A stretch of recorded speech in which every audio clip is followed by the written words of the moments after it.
Okay, so we're now looking at our tool palette here, and we've got our training blocks tool palette here with all our blocks created previously on it. I'm just going to right click there quickly, and what I'm going to do is add a separator.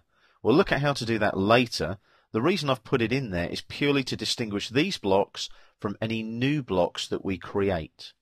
So what I'm going to run now is a thing called Design Center.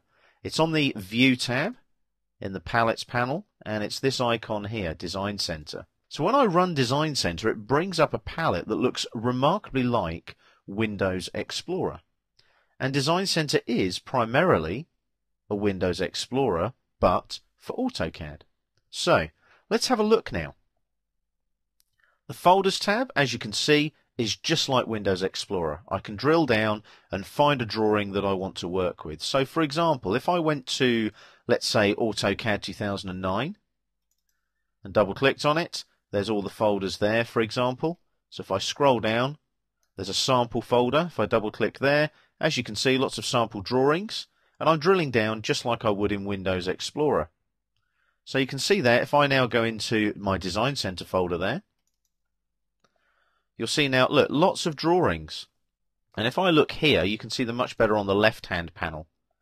So if I go into, let's say, House Designer or something like that, let's try that. Design Center, I'll expand it out, and you've got a House Designer drawing there. Now, if I click on the plus sign next to it, these are the items that I can look at in Design Center. Blocks, dimension styles, layers, layouts, line types, multi-leader styles, table styles, text styles, and XREFs. If I click on blocks, which is our primary concern here, look at all these blocks that I've got available to me. Now these blocks are actually, as you can see, imperial blocks.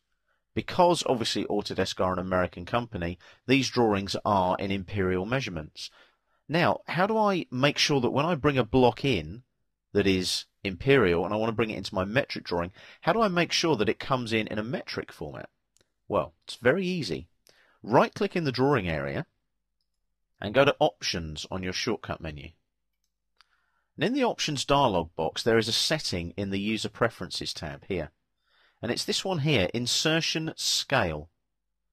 Default settings when units are set to unitless. The source content units, in our case, are going to be inches. Because when we looked at that House Designer drawing with the blocks, they were in inches. Our target drawing, though, is in millimeters. So if I now apply that and OK that, what will happen is any blocks that I bring in here from Design Center will actually come in the right size. So let's have a look at that. What have we got there? We've got various blocks that we can look at. Is there anything that we actually need in there? There isn't. So maybe we'll try a different drawing. Let's try Home Space Planner and click on blocks here. Now we have some items that we could use. For example, there's a chair there that goes with a desk. Let's drag and drop one of those into the drawing. I click on it. You'll see a preview appear like that. Notice it highlights in blue. I left click and I drag. Notice it appears in the drawing. It adopts the current layer. That's not a problem. That's because the block was originally created on layer 0. But if I release that now, that drops in at the right size in the drawing. Now I can go to other drawings I may have open by using the Open Drawings tab there. I've only got my Design Center drawing open at the moment, so if I go to blocks there, there's only the blocks available in the drawing, which are these ones here on the palette anyway. Okay, let's go back now to folders.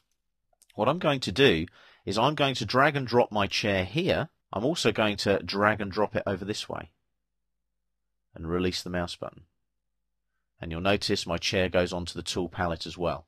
I can also, if I want to, right click over the drawing itself here, and I can actually create a tool palette from that drawing. So if I click there, you'll see the little hourglass go a little bit crazy. I've now got all of those blocks from that drawing. So there's my training tab, and there's my Home Space Planner drawing blocks there. Notice they are all in inches. Can you see that? Feet and inches, they're all imperial. I can also go to Autodesk Seek here.